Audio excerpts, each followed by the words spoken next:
lugares que se ponen al mismo Te damos día, la etcétera. bienvenida a Impact Days 2025, el punto de encuentro donde la innovación cobra vida y las ideas se conectan con propósito.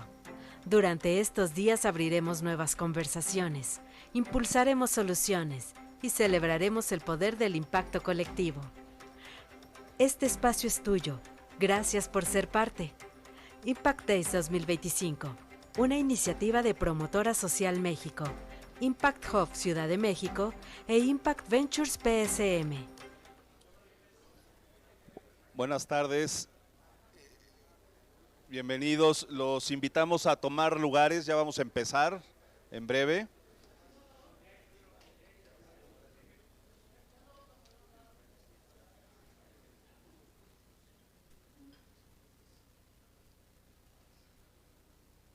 Hay lugares más adelante.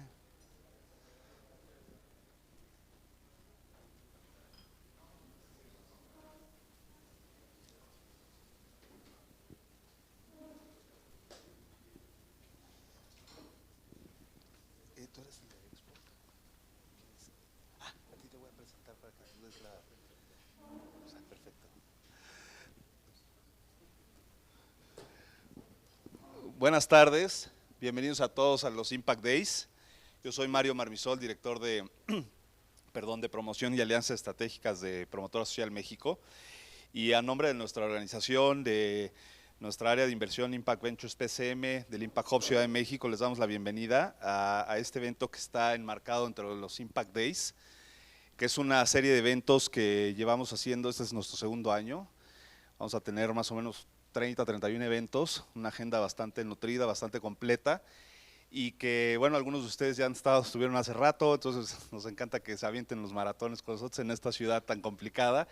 Entonces, bienvenidos. La verdad es que la idea es que pasen un momento de reflexión, de aprendizaje, de vinculación y sobre todo de cómo identificar puntos de conexión entre nosotros para poder construir un mejor país. Entonces, la verdad es que esta oportunidad que tratamos de generar para todos es valiosa. Hemos tenido aprendizajes en estos 2 días buenísimos y pues no acabamos hasta el jueves, así es que bienvenidos. Los dejo aquí con un video de este espacio para que vayan agarrando, con permiso.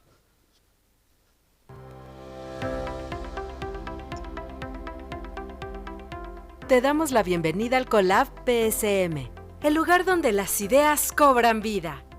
En un mundo lleno de desafíos urgentes, trabajar de manera colaborativa para generar conexiones profundas que nos permitan encontrar nuevas soluciones es más importante que nunca. El Collab PSM es el punto de encuentro donde confluyen talento, pasión, conocimiento, experiencia e innovación para detonar y potenciar el impacto social que todos buscamos. Nuestro propósito es el impacto colaborativo. En este espacio nos reunimos con personas de diferentes contextos que trabajan juntos, compartiendo ideas, conocimientos, experiencias y perspectivas diferentes para generar impacto social y abordar las causas que más lo necesitan. Quienes trabajan para generar un cambio positivo encuentran aquí un lugar para pensar, inspirar y conectar. Ya sea que estés construyendo un nuevo emprendimiento social, probando una solución, diseñando la estrategia de una iniciativa o implementando y escalando tu proyecto, aquí encontrarás la inspiración para seguir adelante. En el Collab PSM se llevan a cabo talleres, conferencias, paneles, mesas de trabajo y muchas otras actividades que fomentan la conexión, la creatividad y el aprendizaje. Lo que hoy ocurre aquí, con tu participación y compromiso, seguramente tiene el potencial de transformar muchas vidas. En el Collab PSM sabemos que todos tienen algo valioso que aportar, compartir y aprender. Este es el lugar para quienes no solo imaginan el futuro, sino que lo construyen día a día con su trabajo. Collab PSM, donde la creatividad y la colaboración se encuentran para construir un impacto transformador. Promotora Social México. Ayudamos a crecer.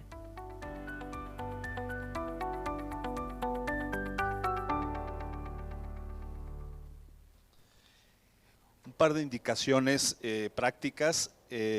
los baños están saliendo aquí por la puerta a mano izquierda y no tenemos contemplado ningún simulacro. Entonces, si hay una alarma sísmica, le hacen caso, por favor, y nos replegamos siguiendo las instrucciones de nuestros brigadistas y personal de apoyo. Y ahora sí, entrando en materia, el panel que tenemos hoy se llama El impacto de organismos internacionales en el desarrollo social. ¿Hacia dónde vamos ahora? Y este habla sobre el rol de los organismos internacionales en la ayuda social, sus aportaciones, sus limitaciones y los desafíos que enfrentan las organizaciones al depender de grandes donadores internacionales. Este evento lo hacemos de la mano de Visionarios 2030 y le doy la bienvenida a Edgar López Pimentel, director de Expoc, quien va a moderar este panel y nos va a presentar a los participantes. Muchas gracias. Bienvenido, Edgar.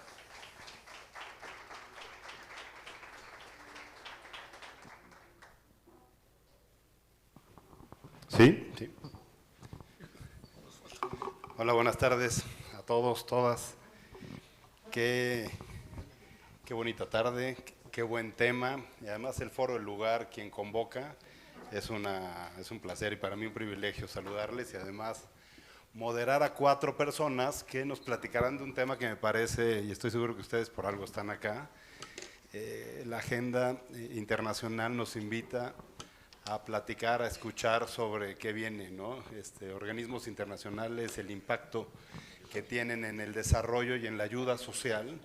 Me parece que nada está escrito, lo que antes era, podrá ser hoy solo un antecedente de lo que viene. Entonces para mí es un placer presentar a los 4 ponentes.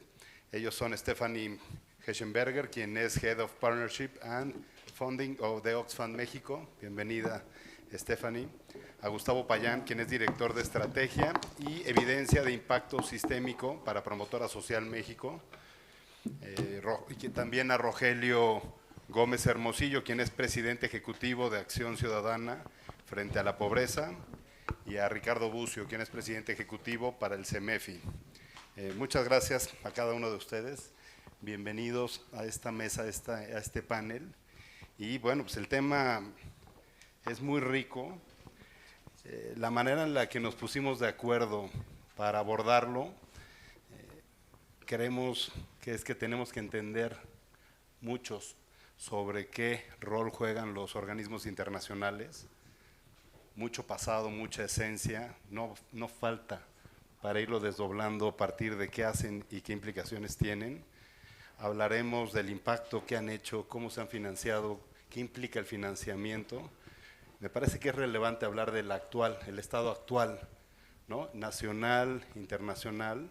Evidentemente vamos a plantear los grandes retos que ya están en la mesa, pero juntos decidimos y valoramos que la mejor perspectiva que pudiéramos tener para este día, para este foro, es de prospectación, de prospección, de positivismo y qué viene, cómo se pudieran abordar los retos actuales, ¿sí? Entonces, bueno, insisto, yo soy director en Expoc. Nosotros en Expoc somos una agencia de responsabilidad social, somos un medio que comunica estos asuntos, entonces el rol mío es de moderar y seré lo más disciplinado junto con ustedes respecto del tema, ¿sale? Y para entrar en materia, Stephanie, déjame hacer la pregunta inicial. ¿Quién mejor que tú, que representas a Oxfam México, para que nos puedas platicar de manera muy general qué rol juegan los organismos internacionales, cómo se financian, qué implica ese financiamiento? Stephanie, bienvenida. Gracias, muchas gracias, Edgar.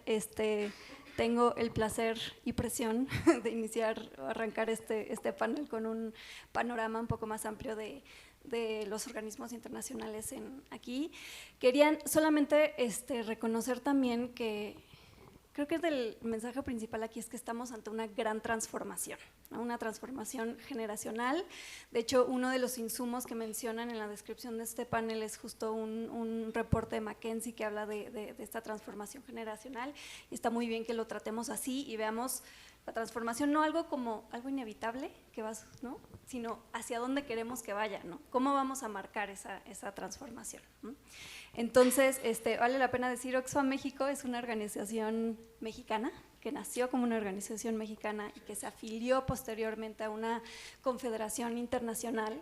Lo enfatizo porque Oxfam muchas veces ocupa este doble sombrero, ¿no?, de organismo internacional con alcance internacional, pero también siendo una organización de sociedad civil mexicana enraizada aquí, ¿no?, con nuestras propias decisiones estratégicas, etcétera, y es un lugar interesante para hablar justamente de estos temas, ¿no?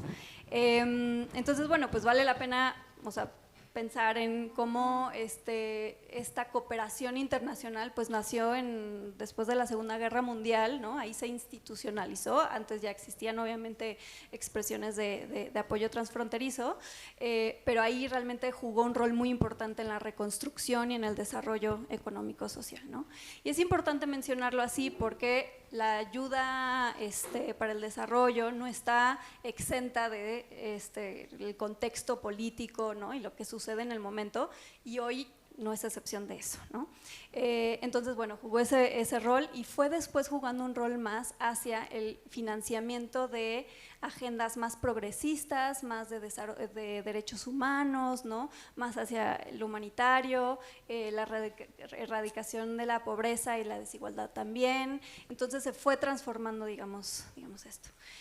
Para poder dimensionar lo que es el apoyo y la cooperación internacional en el mundo, representa más o menos 228,000 millones de dólares anuales, ¿no?, que es un montón.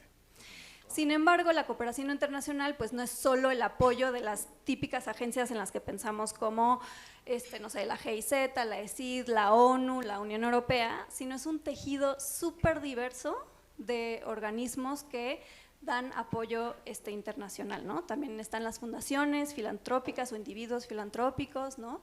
Las remesas también son una forma de cooperación internacional que de hecho representa el triple de la ayuda de la cooperación internacional, digamos, tradicional. Y la filantropía pues tampoco es menor, ¿no? Representa 1/3 de la ayuda internacional. Entonces ahí vamos viendo como lo diverso que es.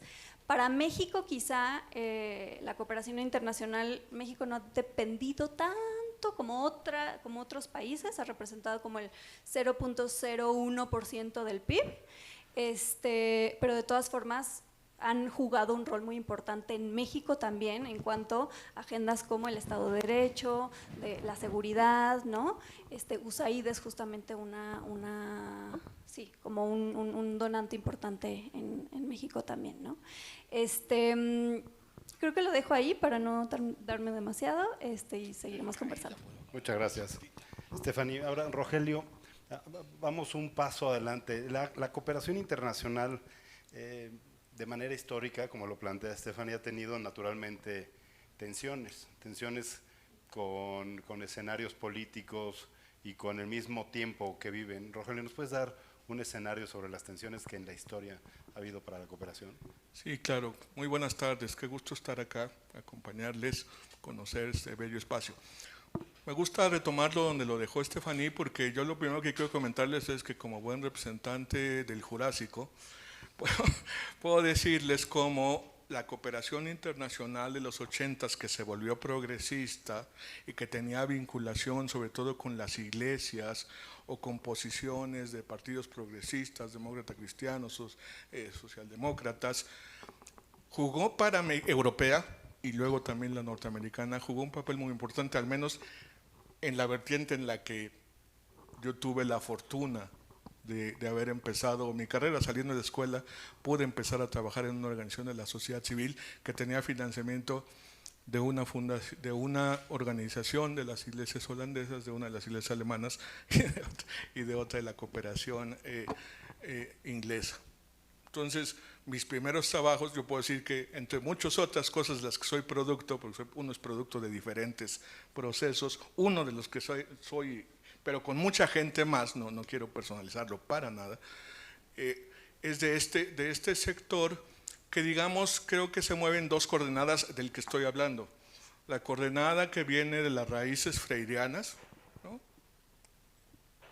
La educación popular, educación liberadora, en fin, toda una vertiente de la educación como manera de liberación, y poco después, y ya más con influencia también de las fundaciones tipo la Fundación Ford o Hewlett, etcétera, la agenda de derechos humanos.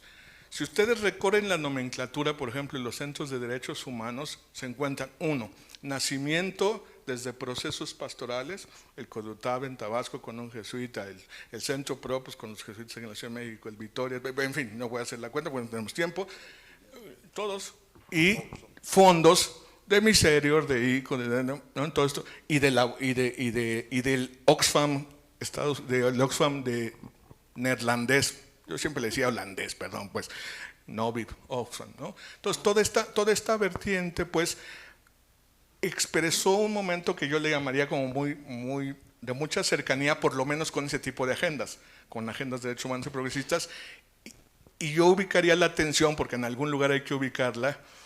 También me ha tocado estar a nivel internacional sentado con los de la cooperación internacional, sentado al lado del Banco Mundial y de USAID y de GIZ, discutiendo con los gobiernos, pero esa historia mejor no viene al caso, en África y en Medio Oriente, etcétera. Mejor me voy a lo que nos pasó el 14 de febrero de 2019 con la circular número 1. Ese día, desde la más alta tribuna de la nación, y no tenemos por qué minimizar eso, se dijo que todas las organizaciones eran corruptas y que no merecían recibir ni un solo peso. Y ahí arranca una historia que nos tiene, es un golpe mucho más fuerte que el de USAID, sobre todo para organizaciones pequeñas y sobre todo para el territorio, para las que no están en la capital y no tienen todos los recursos de relaciones. Entonces, con eso lo dejaría ahí, ¿no? Pues, que entendiéramos, tuve la fortuna de nacer en un momento que, no sé si llamarlo luna de miel o padrísimo, pues por lo menos para mí como joven, el inicio de mi carrera, toda la vertiente hasta llegar a crear la Alianza Cívica y que lucháramos porque se contaran los votos en este país, y luego vivir, bueno, la historia de cómo se transformó la política de fomento y se hizo un esfuerzo serio desde la Sedesol por tener política de fomento 2001-2006 hasta llegar al 14 de febrero de 2019, en que se dijo que éramos unos corruptos y que no merecíamos manejar ni un solo peso. Con ese recorrido dejo esta intervención.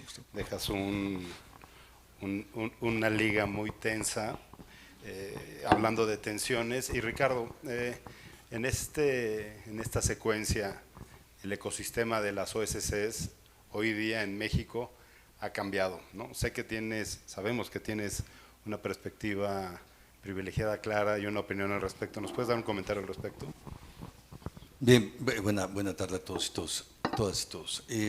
Además, siguiendo en la línea también que mencionaba Rogelio, creo que las organizaciones civiles han cambiado al ritmo que ha cambiado la sociedad también, ¿no? Y al ritmo que han cambiado los gobiernos, que se han institucionalizado y que se han globalizado también de tendencias de todo tipo. La sociedad civil hoy tiene otras agendas, estas agendas que mencionó Rogelio, la educación popular, por ejemplo, y los derechos y la asistencia eran casi exclusivas en los 60s, los 50s, todavía los 50s, no, 60s, 70s del siglo pasado. Ahora las agendas son múltiples, estamos frente a otros desafíos. El desafío era la democratización, era el reconocimiento. Ahora tenemos muchos, pero la macrocriminalidad es un desafío muy grande, ¿no? que se ha globalizado más que la cooperación internacional, que tiene una relación con lo que pasa en cada espacio del país. Hay también la relación con los gobiernos, esa ha ido cambiando mucho. Tenemos una relación con los gobiernos antes del 2000 en México, otra del 2000 con trabajos hasta el 2018 y otra del 2019 para acá, pero esto que estamos viviendo del 2019 para acá también es una tendencia global. Estamos en un momento de debilitamiento de las democracias, no estamos en un momento de apertura de los regímenes, de la caída de los regímenes militares en Sudamérica, en Centroamérica, de la caída del muro de Berlín, del fin, digamos al menos teórico de la Guerra Fría, o del nacimiento de nuevas democracias, ¿no? Lo que vimos en los 90s y al inicio de los 2000 es la transición en México. Ahora estamos en un cierre del espacio cívico que implica una perspectiva en contra de lo que trabaja la sociedad civil, ¿no? La sociedad civil trabaja por la diversidad, trabaja por los derechos, trabaja por el reconocimiento de los grupos más vulnerados, trabaja por el diálogo. el diálogo entre los diferentes, y ha trabajado muchísimo por la creación de las instituciones. Todos estos son enemigos, bueno, por las libertades, entre ellas la libertad de expresión, todos estos son enemigos de los regímenes populistas que hoy vivimos, de derecha, de izquierda, de todo tipo, ¿no? Estamos en un proceso ahí que complica muchísimo entonces las agendas de la sociedad civil, y esto también a nivel global se está reconociendo. Cívicus está, el trabajo de Cívicus, sabemos, esta red global de promoción de la ciudadanía, de la participación. Su agenda hoy no es promover la participación ciudadana, es cuidar el espacio cívico, ¿no? Y la de Wings, una red global de filantropía, es ayudar a generar nuevas formas de filantropía, a reinventar la filantropía, porque la cooperación global ya no está siendo pertinente no porque el dinero no esté, el dinero se está destinando a otras cosas, incluso vía la cooperación, ¿no? Cuando vemos a quienes están en organismos internacionales en México que recibían recursos públicos, dicen, la OIM, por ejemplo, sí, pero para no tal cual detención, no lo van a pedir eso a la OIM, detención migratoria, pero sí contención, sí prevención de que lleguen a Estados Unidos, ¿no? No es para protección, no es para derechos, el financiamiento estará si cambias la agenda. Entonces hay un cambio también en el destino de la agenda pública internacional. Sí, claro. Estamos en este diagnóstico, lo destacas, una esencia, una tensión, una tendencia global, y pasamos de tercio.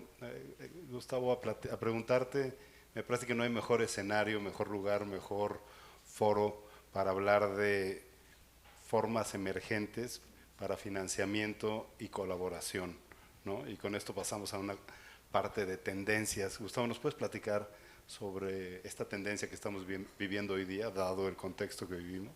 Sí, seguro, gracias, Edgar. Bueno, primero que nada, un honor compartir el panel con todos ustedes, y un gusto tenerlos y tenerlas a todos aquí en el CoLab. Y gracias por la pregunta, porque además es una pregunta pues como muy personal, porque yo precisamente, digamos, como personifico parte de esa transformación, esa tendencia y esa evolución, y es algo muy personal, estos cambios que están dando, de los que hablamos, después de haber trabajado 20 años para proyectos financiados por USAID. Recién me incorporo a PCM, y es precisamente las tendencias de las que estamos hablando en este momento, ¿no? Organizaciones como Promotora Social México. Y para dar un poquito retomando un poco de lo que han dicho mis compañeros en el panel, en efecto, para México la presencia de las organizaciones internacionales y la cooperación no ha sido tan marcada si lo medimos por financiamiento en comparación a otros países. Estoy culminando, digamos, terminando mi época en Colombia, en donde USAID invirtió en el 2023 460 millones de dólares. Para dar perspectiva, en México invirtió ese mismo año 140 millones. Pero México es un país más grande, con un ingreso per cápita más alto, entonces lo que ha representado una agencia como USAID para México no es lo mismo que para Colombia. O en Honduras, que es otro país en el que me tocó trabajar, el monto es comparable al de México. Entonces tenemos ahí como país una oportunidad, porque no hemos tenido a lo mejor el grado de dependencia que han tenido otros países y sus ecosistemas sociales y ambientales. Pero más allá del financiamiento, a mí me ha encantado también conocer un poco de la génesis de Promotora Social México, y por ahí José Ignacio, el presidente del Consejo de Promotora, cuenta una historia del rol que tuvo USAID en la génesis de Promotora Social México, y esto fue gracias a una persona en USAID en los 80s. Entonces, los cambios y el aporte va más allá del financiamiento, ¿no? Y es el rol que juegan a veces desde donde se sientan. Ahora, hablando ya de las tendencias, y sentándome ya en la mesa de este lado en una organización como PCM, quiero mencionar como cuatro tendencias. Hay más, pero voy a resumirla en cuatro. Uno son los actores. Hay un vacío que se está sintiendo en unas partes más que en otras. De actores, algunos que ya venían trabajando, ¿no? Obviamente hablamos de filantropía, del sector privado, hablamos de inversión de impacto, que precisamente son pues dos de las áreas de PCM, y los emprendedores sociales. Hablamos de gobiernos locales y la importancia, como decía Rogelio, ha habido esas tensiones y los gobiernos locales y esa agenda local son importantísimas y en algún momento voy a ver si logro regresar al tema de los gobiernos locales. Evidentemente las OSCs y las organizaciones de base juegan y deben de seguir jugando un rol más importante hablando de localización, pero también otros actores que tienen que ir jugando un rol importante son los mismos medios de comunicación, tradicionales y no tradicionales, los migrantes, la población migrante y a partir del financiamiento de remesas y las inversiones de inversión transnacional, ¿cómo es? De inversión inversa. Y los bancos nacionales, ¿no? Entonces hemos visto obviamente el Banco Mundial, el BID, pero hay bancos nacionales aquí en México como NAFIN o en Centroamérica como el BESIE que van jugando un rol más importante. Entonces actores por un lado. Por otro, transformaciones más sistémicas, trabajando en algunos de estos proyectos de impacto social. Lo sistémico venía como por default, por decirlo de alguna manera, pero no es el caso en términos generales.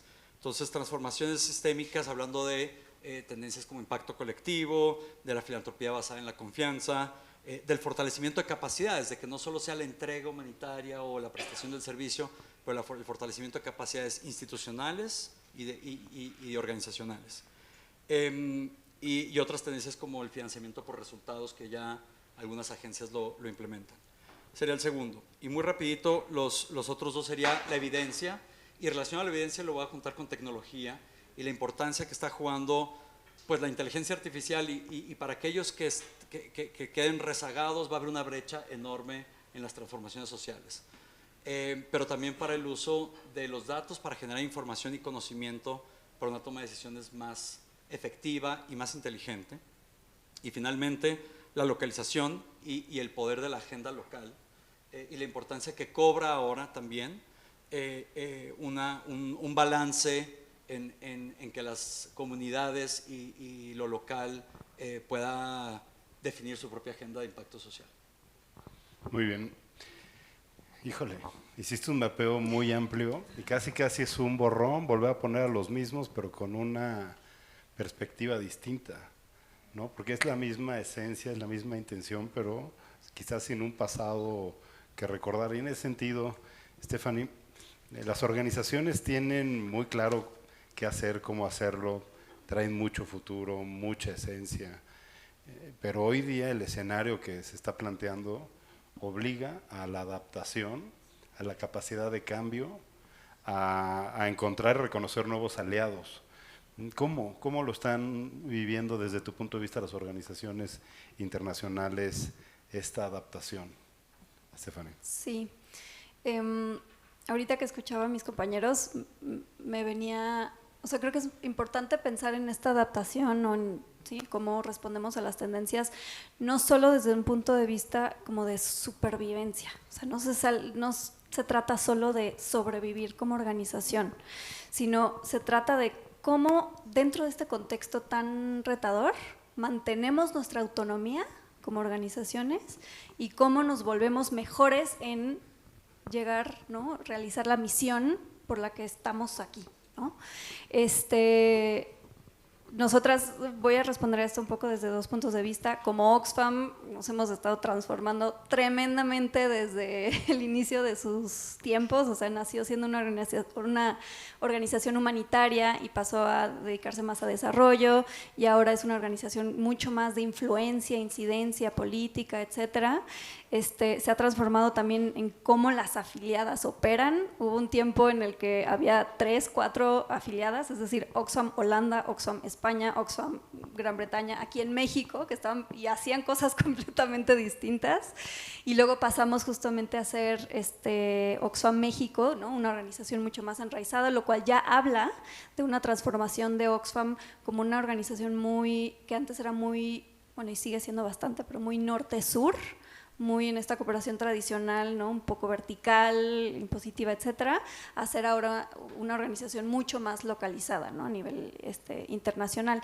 Y esa localización es una tendencia de largo plazo, o sea que no es nueva, ¿no? Muchas fundaciones también tienen ahora presencia en países, etcétera, para hablar directo, digamos, con las organizaciones y no a través de las organizaciones en sus países de residencia.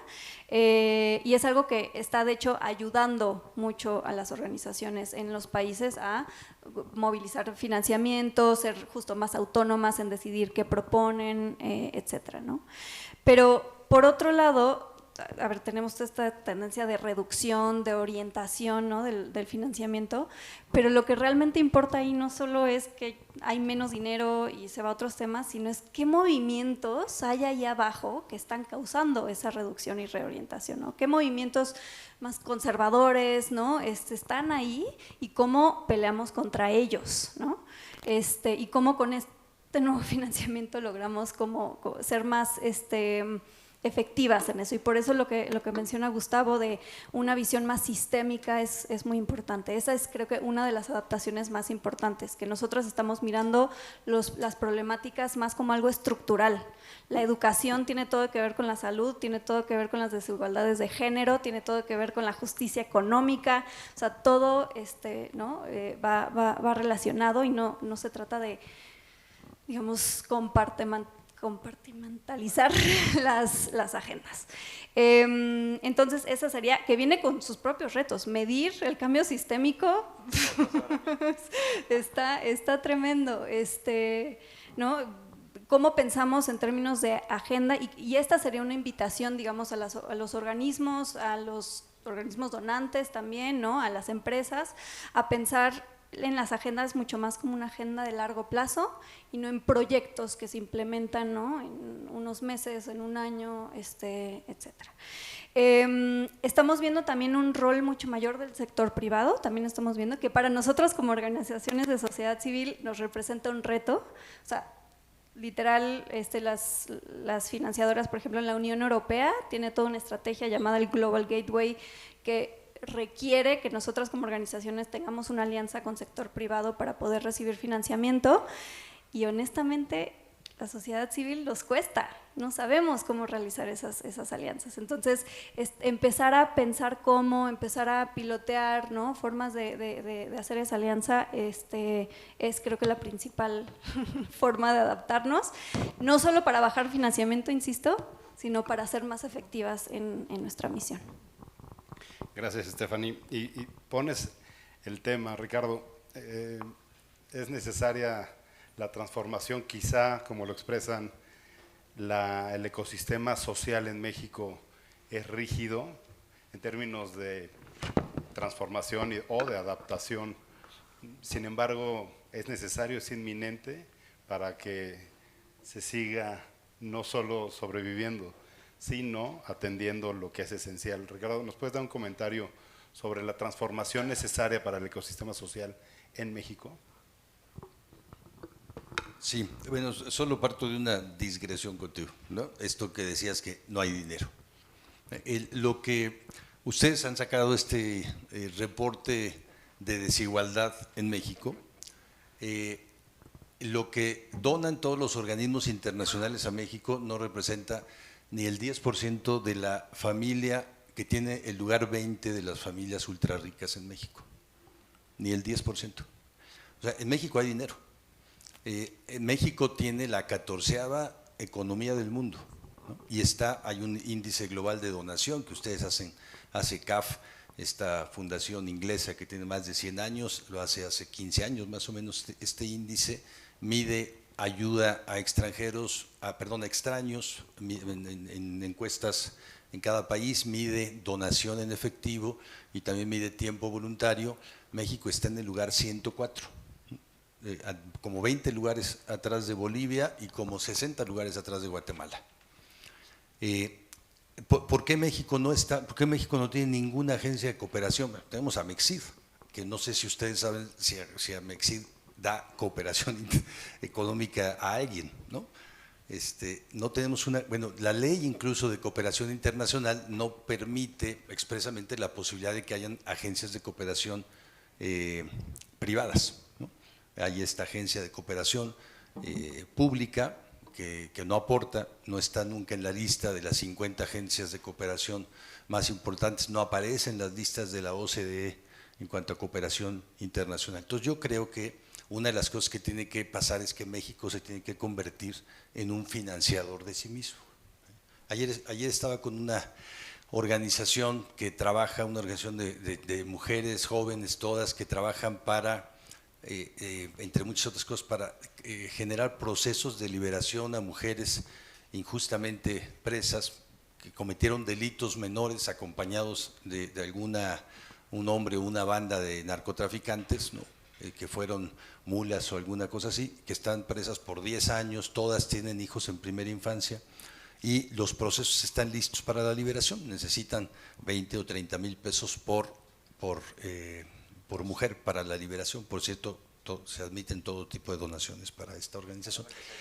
Y ellas me decían, ¿dónde podemos conseguir? Es que a México no le interesa. México tiene que hacerse cargo de sus problemas del Poder Judicial. México tiene que hacerse cargo, ahorita hablamos con Gonzalo Hernández Licona, él decía, tendría que haber un Coneval AC, porque un Coneval AC puede hacer la misma medición porque son los mismos datos del Coneval que ya no existe, porque luego decimos, los datos no van a ser oficiales, pero van a partir de datos oficiales. Hay muchísimas cosas que podemos hacer acá, ¿no? Y creo que esa es una perspectiva de una tendencia de cambio. Primero, la filantropía tiene que ser mucho más local a partir de los grandes financiadores y de la sociedad civil de clase media, que es la que menos dona en este país, en muchos otros, pero aquí la sociedad civil de clase media no dona. Tiene que ser mucho más también local, mucho más comunitaria, ¿no? Necesitamos un cambio de esquema, un esquema legal que permita la creación de fundaciones locales que no tengan que tener toda esta entramado legal y de cumplimientos, obligaciones fiscales y el PLD, etcétera, ¿no? Que puedan trabajar en lo local, y necesitamos mucha más filantropía personal. En Estados Unidos 66% de las donaciones son de personas físicas y 10% son delegados. México no tiene ni medición de legados, aquí nadie se le ocurre legar sus bienes a una organización, bueno, sí hay, y bueno, la iglesia tiene en México propiedades multimillonarias por legados que se hicieron en siglos pasados. Ahora esa tradición ya no existe y a las organizaciones civiles no se les lega, pero las personas físicas tampoco donamos, ¿no? Entonces creo que ahí sí tenemos que hacer un cambio, una filantropía más comunitaria, más personal y mucho más local. Y entonces nos podemos entender de otra forma con la filantropía y la cooperación internacional si México, como un país que tiene el PIB que tiene y formando parte de la OCDE, puede donar. Gracias, Ricardo. Muy interesante volver quizá a la esencia, ¿no? Al individuo, quizá ahí el entender la problemática, el escenario actual debiera de invitar a las personas a ser más activas, ¿no? Interesante. Rogelio, déjame en el mismo sentido hacerte la misma pregunta en términos de adaptación, pero de las organizaciones sociales en el escenario sobre el cual estamos platicando, hacia adelante. ¿Qué sería necesario?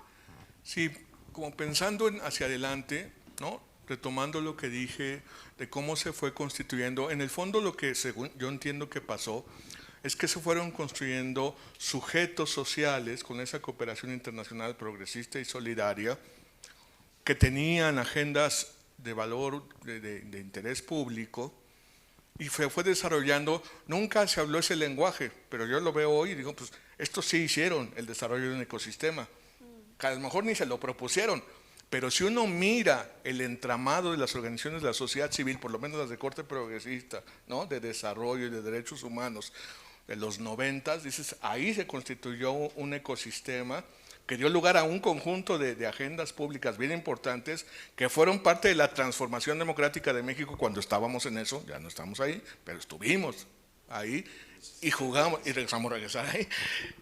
Y ahí la sociedad civil jugó un rol. Entonces, eso se hizo. Entonces, en unas perspectivas de futuro, pues hay que aprender de cómo se hizo, porque no hablaban ese lenguaje. Claramente, ni ecosistema, ni constitución de actores, ni sujetos de interés público. Pero eso realmente se hizo con una filantropía, ¿no? estratégicamente solidaria, ¿se puede decir eso? Bueno, en fin. Ahora, déjenme decir que el punto de partida hacia donde yo veo que es la cosa y que pondría yo en la discusión, parte de una identidad basada en el entendimiento de dos cosas. Las organizaciones de la sociedad civil creamos valor social, que es algo así como el valor económico, pero de efecto social.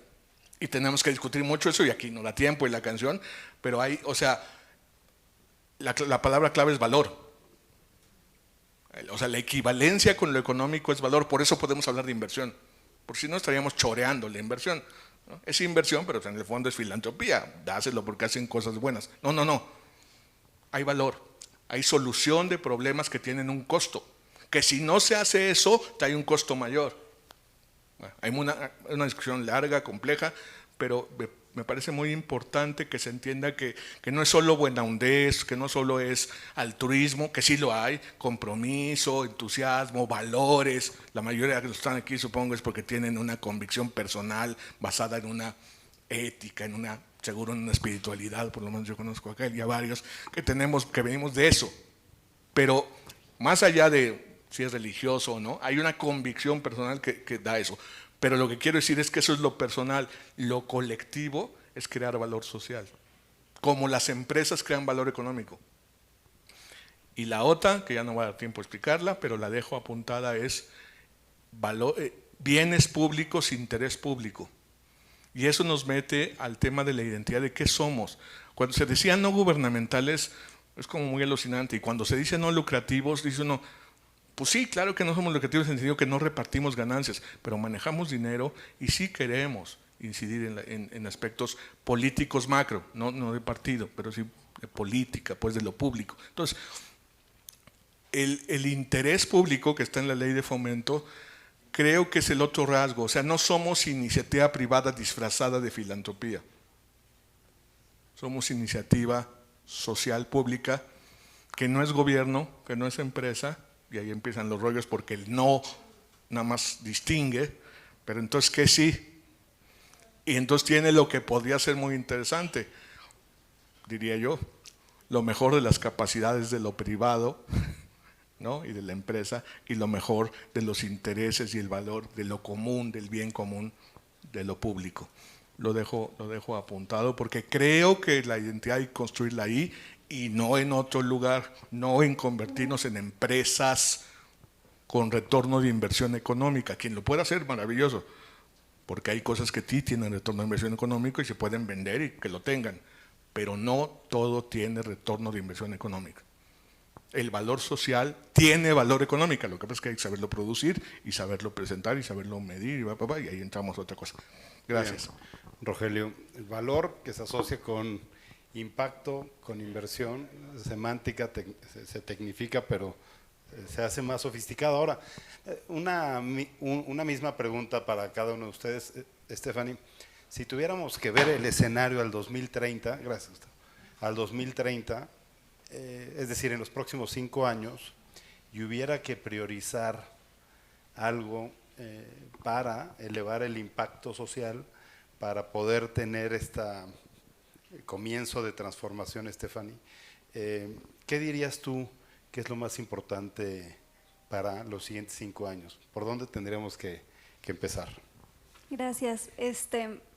Primero quiero decir que estoy muy feliz que Ricardo haya traído esta colación y no haya sido Oxfam siempre la prima incómoda, de decir justo, sí hay dinero en el país y no solo es desde los privados, sino el gobierno es de los gobiernos que menos impuestos recauda de la OCDE, ¿no? Y a nivel Latinoamérica incluso, o sea, respecto al tamaño de su economía, podría recaudar mucho más impuestos y entonces ser un gobierno mucho más efectivo y impulsar el desarrollo social mucho mejor. Y como no es así, terminan las OSCs ocupando funciones de gobierno y un poco como que sustituyendo esas funciones en salud, educación, atención a la infancia, etcétera, ¿no? Entonces, empezando por ahí. Y en segundo, exacto, en el sector privado igual, tenemos al hombre más rico de Latinoamérica aquí en México, pero por otro lado, acercarnos a estas personas, ¿no? a intentar impulsar proyectos de justicia y cambio sistémico, híjole, no están tan interesados de pronto, ¿no? de colaborar con Oxfam en esas agendas, ¿no? Por asuntos de derechos laborales, asuntos fiscales, o sea, ahí hay muchos retos, ¿no? Entonces, yo comparto justo la visión hacia adelante de que para ya no depender tanto de los organismos internacionales, que ahorita y seguirá siendo un sector muy volátil, ¿no? En cuanto a financiamiento, pero también orientación del financiamiento, etcétera, sí necesitamos generar redes mucho más cercanas a la implementación, ¿no?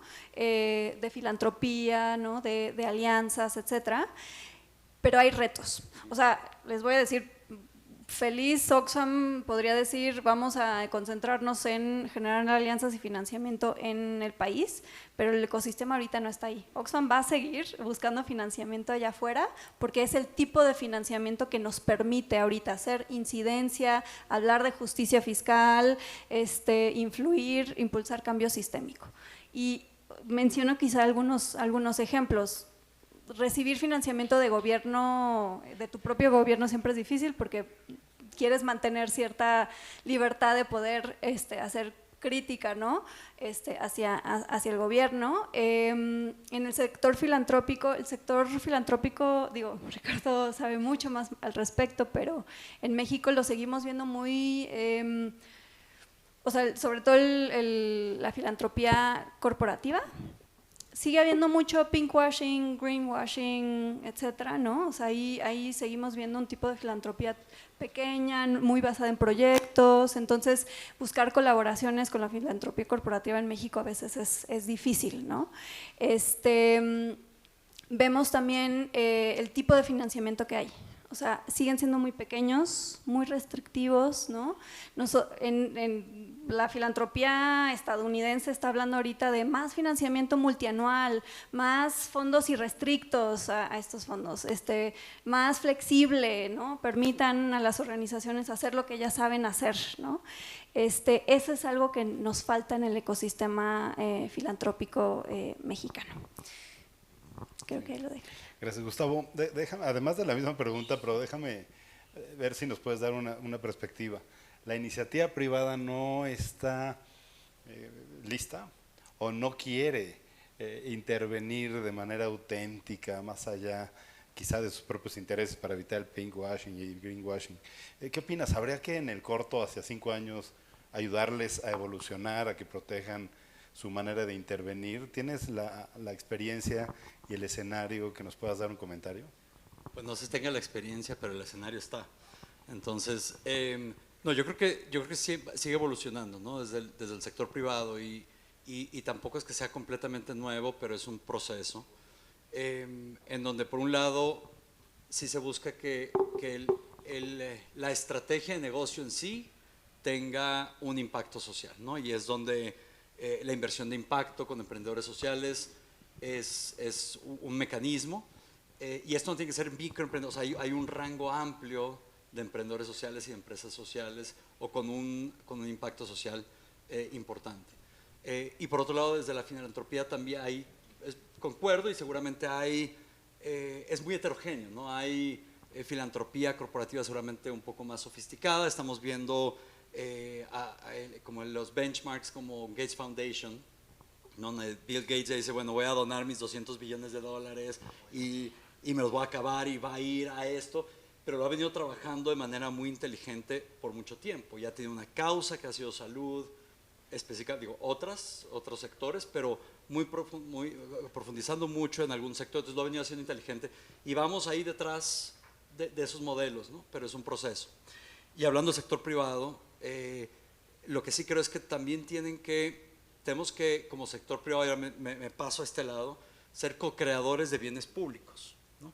Y es ahí donde empieza a ver como un área un poco más gris, con la que tenemos que sentirnos cómodos como sector privado y reconocer que hay vacíos en los bienes públicos del sector público, y no voy a entrar a la polémica de cuál es la situación o el estado de la política en México, pero los ha habido, los hay y los seguirá habiendo.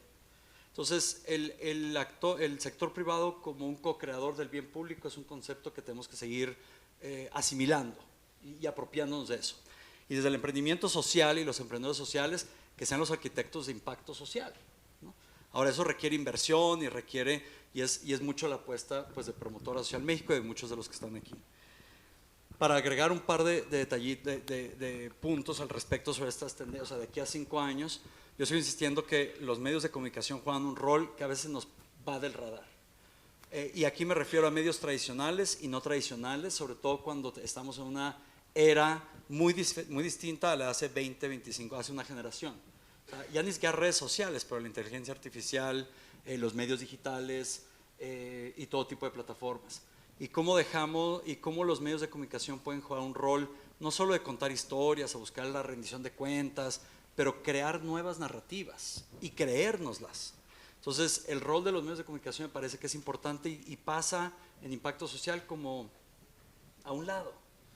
Y hablando de nuevas narrativas, me gusta mucho lo que dijiste del rol del ciudadano común y corriente.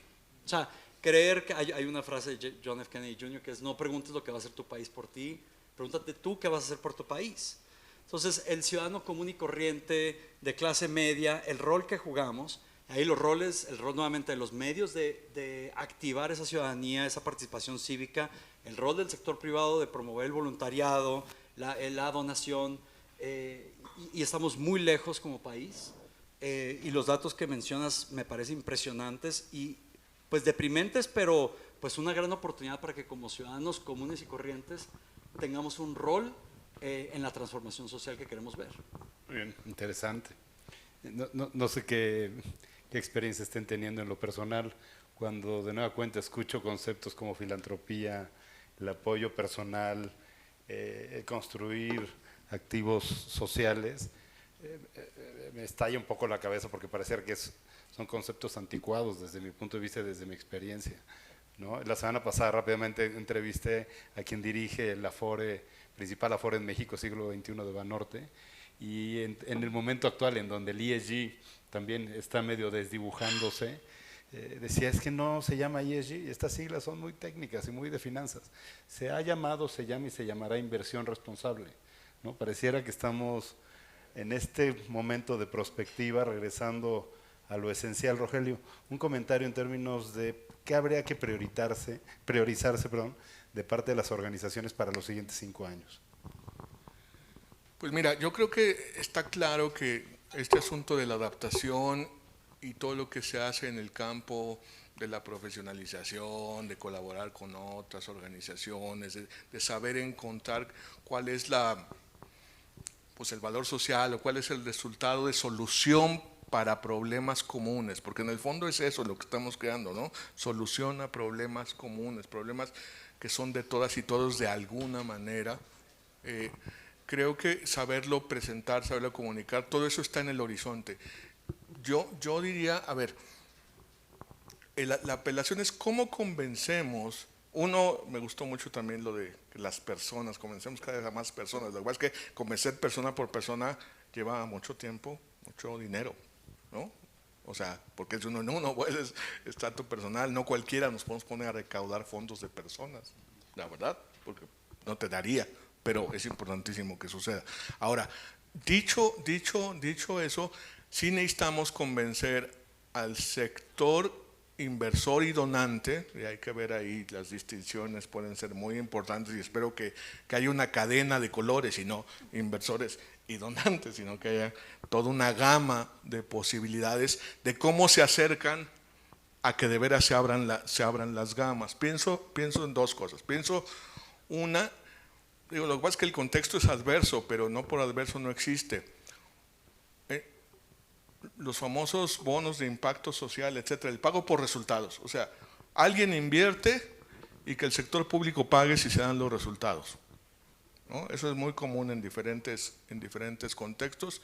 Yo conozco un caso en México, espero haya más, no creo que haya muchos más, pero espero haya más, donde el gobierno de Nuevo León va a pagar una inversión de una fundación americana, de la iglesia, la CRS, siempre y cuando se logre emplear a jóvenes que estaban totalmente fuera de la escuela, en trabajos formales, con un proceso de formación para el trabajo.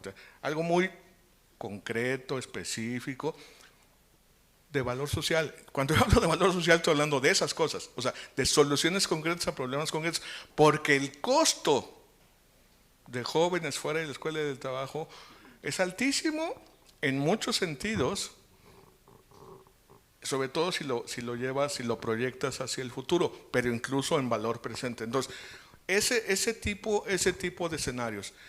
Y el otro, en que cuando yo pienso, ¿cuál es el futuro de una organización como la Acción Ciudadana frente a la pobreza, que llevamos años tratando, 10 años pues estamos cumpliendo ahora, tratando de colocar en el debate público los términos, esto, y el comercial es, ahí vamos con el Coneval AC, en una red con varias universidades y organizaciones civiles, porque no vamos a dejar que ese hueco se abra, punto.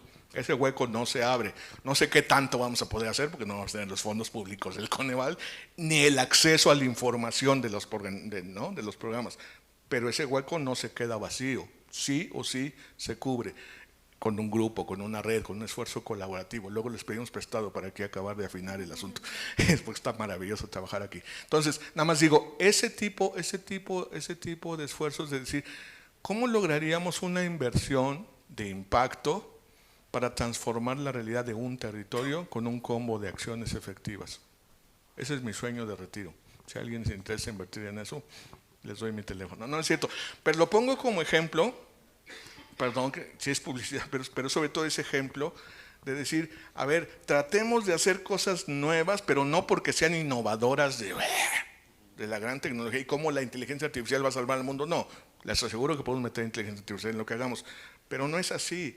Hay que hacer lo que hay que hacer, desarrollo infantil temprano, ¿no? Transición de jóvenes y que terminen la media superior y puedan trabajar, que las mujeres tengan espacios para... Eso no se sustituye con nada innovador. Lo innovador es cómo lo hacemos en un solo lugar, con las mejores prácticas y con una visión costo efectiva que luego pueda ser pagada con recursos públicos, por poner solo ese ejemplo. Muy bien. Por último, Ricardo, aunque varios están siguiendo esta perspectiva de filantropía de las personas, en este sentido, una visión de 5 años, ¿qué sería importante priorizar y por qué ir para dar un paso hacia el progreso y a la transformación? Creo que esto que menciona Rogelio, responsabilidad común sobre lo público. Que yo creo que la gran herida, digamos, que ha hecho el neoliberalismo a nuestro país y a muchos otros es el individualismo, ¿no?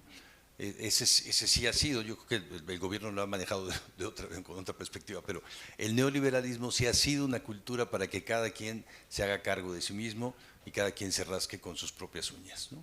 Se ha deshecho el tejido social y se ha debilitado mucho la responsabilidad de los espacios públicos. Lo que teníamos, por ejemplo, en las escuelas públicas hace 50 años, la participación de padres, madres en las comunidades educativas públicas, ahora no existe, bueno, ahora además está maiciado con un programa, pero no existe porque eso ya no es de nadie, cada quien se hace cargo de que su hijo tenga tal o su familia tenga tal, o lo vemos muy claramente en el tema de seguridad pública, mientras a mí no me toque o mientras en esta ciudad no haya el crimen organizado aquí en la puerta, parece que todo está bien, ¿no? No nos hacemos cargo de Culiacán, por ejemplo, ¿no? Entonces, primero creo que responsabilidad de lo común, de lo público. Ahora, vía la filantropía. Aquí yo no comparto la visión de Rogelio, que un poco tiene una perspectiva de buen hondez, porque la filantropía es una cultura en donde las personas nos damos, no solo damos dinero, ¿no? En realidad damos talento, riesgo, tiempo, y si pones dinero, riesgo, tiempo, talento, tú te estás dando. Esto hacemos todas las personas que estamos aquí.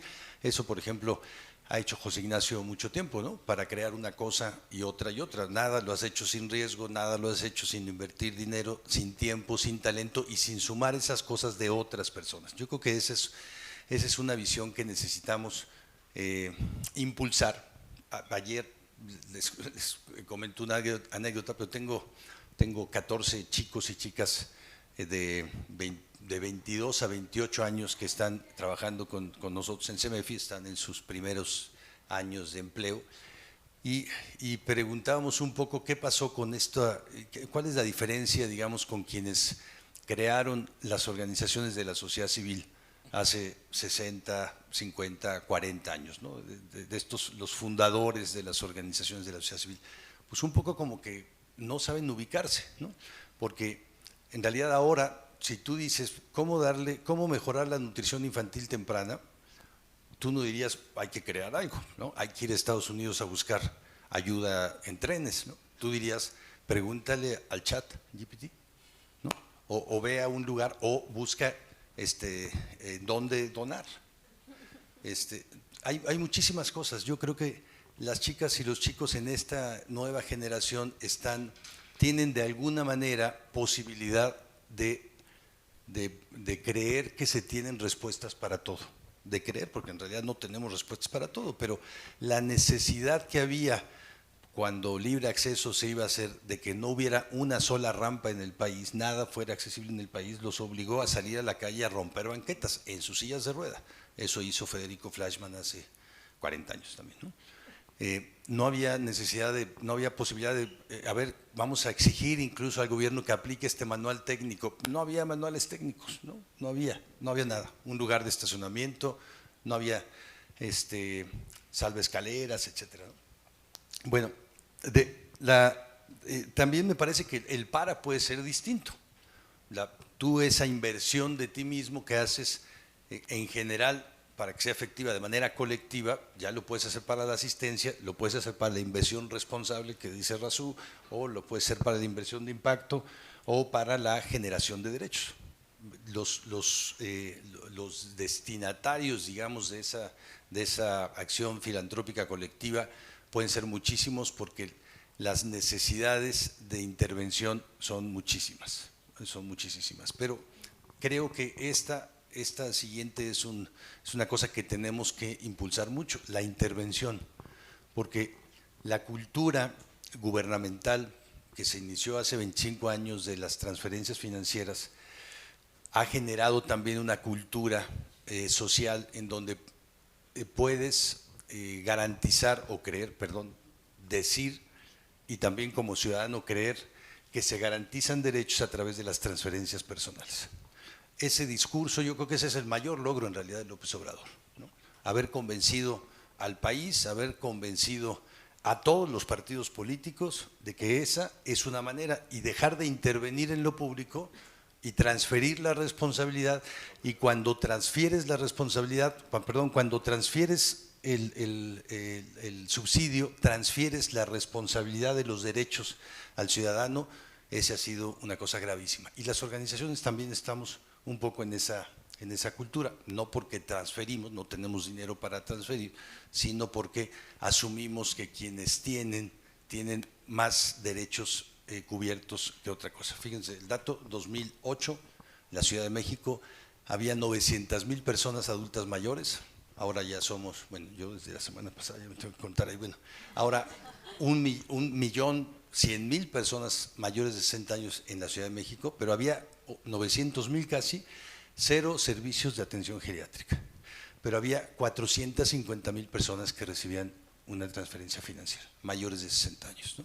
Eso ya en cada municipio del país, y vean todas las campañas hasta de los que no pueden ejercer recursos, como son los candidatos a los cabildos, hasta esos ofrecen dinero, los diputados ofrecen dinero, todo el mundo ofrece transferencias financieras. Y creo que hay una parte que sí es indispensable y me parece que tenemos que hacer una apuesta. La inversión de impacto se toca un poco cuando creemos que la rentabilidad social y la económica deben de estar mucho más cerca, pero eso es también juntar sectores, reunir a sector académico, sector social, sector económico y sector público. Yo creo que a veces imagino que la sociedad civil gráficamente es como una ambulancia de estas que piden dinero en las carreteras pequeñas, a veces también en el viaducto, ¿no? Que están con el casco pidiendo dinero para la gasolina.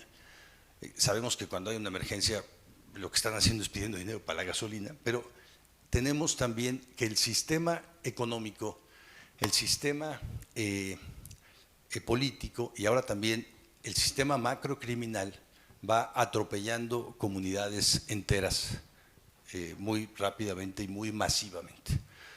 Aunque tuviéramos 25 ambulancias nuevas donadas por el Monte de Piedad, no nos da. Y yo creo que las organizaciones civiles estamos tratando de hacer eso, estamos tratando de reunir recursos para apoyar la salvación de algunas personas, mientras el sistema económico, la desigualdad económica del país sigue atropellando y atropellando vía la negación de los derechos y a través también de esta visión gubernamental. Entonces, no podemos pensar que, por ejemplo, la acción contra el cambio climático pueden hacerlo las organizaciones ambientalistas o los defensores de tierra y territorio que están poniendo el cuerpo en cada lugar, sin que las empresas hagan su chamba, sin que los gobiernos hagan su regulación, sin que los organismos internacionales regulen lo global.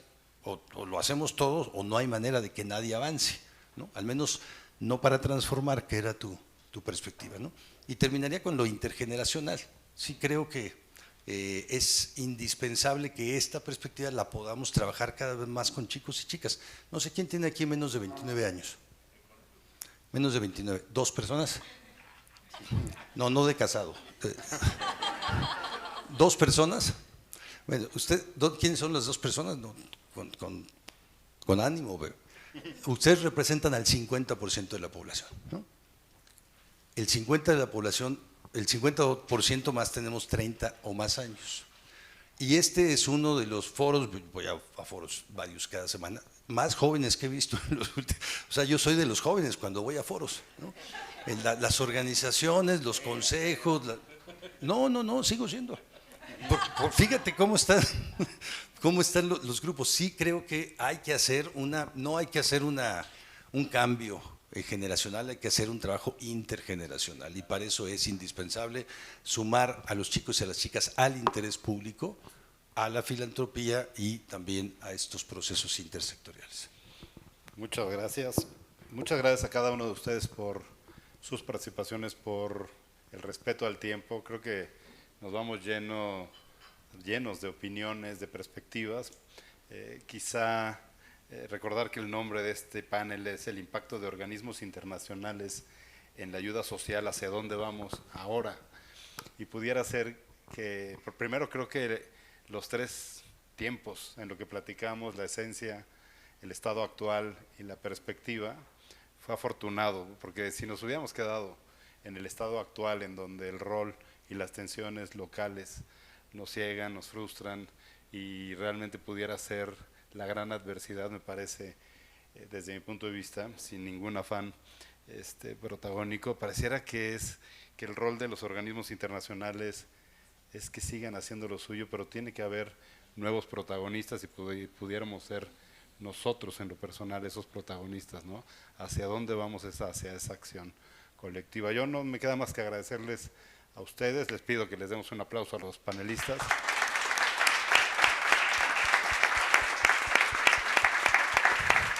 E igualmente felicitar y agradecer a quienes nos invitan. Impact Days es un gran concepto y gracias a ustedes por su atención. Hasta la próxima.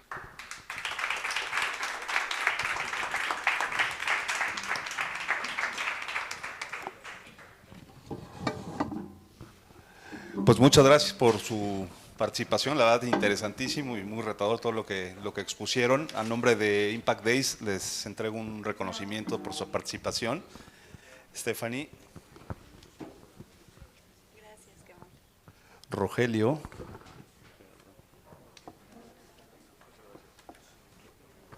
Ricardo.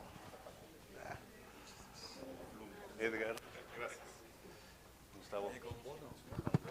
Muchas gracias y quedan en su casa, hay un espacio de networking, hay bebidas, alimentos.